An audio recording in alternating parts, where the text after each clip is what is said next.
Paano nga ba ang tamang pag-upload ng video natin sa ating YouTube? So guys, ituturo ko sa inyo sa video na to kung paano ang tamang pag-upload ng ating mga video dito sa YouTube. So syempre guys, una, magpunta ka muna sa inyong Play Store.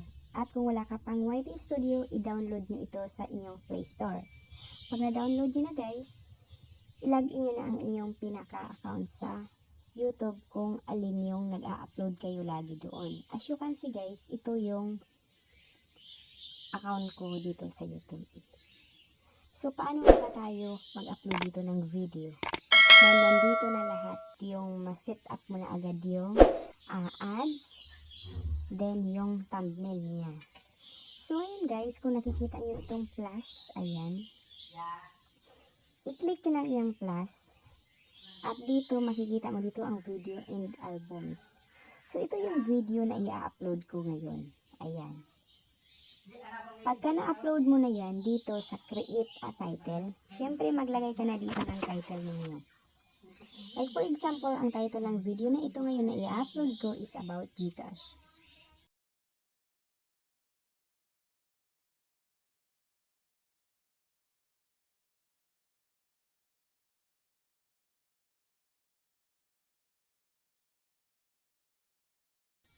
So, ayan, pwede na yan guys. Then, pagkatapos, dito sa description, pwede rin kayo maglagay dito ng GCash.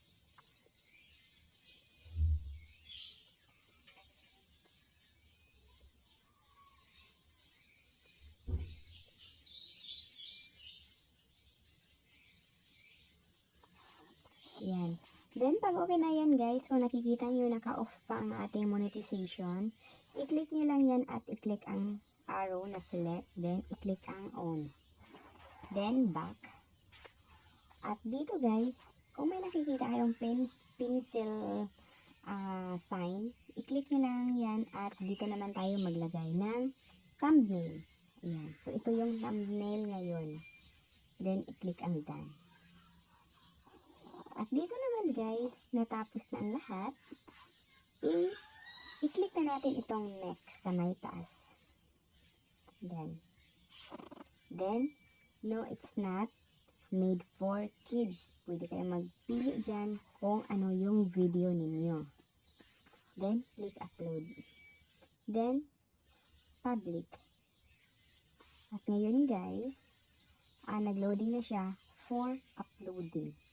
So, ganun lang siya ka-easy guys. I recommend this app kung paano tayo mag-upload ng maganda na pagka-upload at ready na lahat. Pwede ka nang maglagay ng title.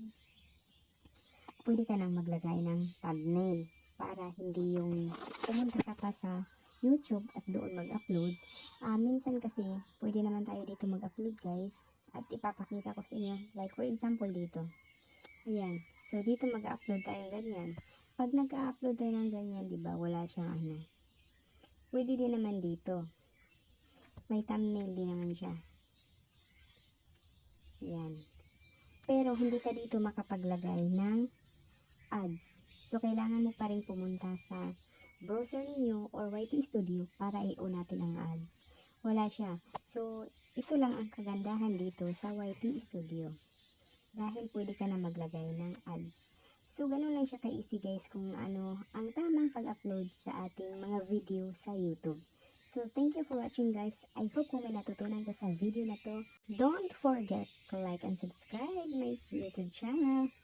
I'm Jess and my YouTube channel is G Lifestyle. So, marami ditong mga video about tutorial and mix na rin ito guys. Thank you for watching.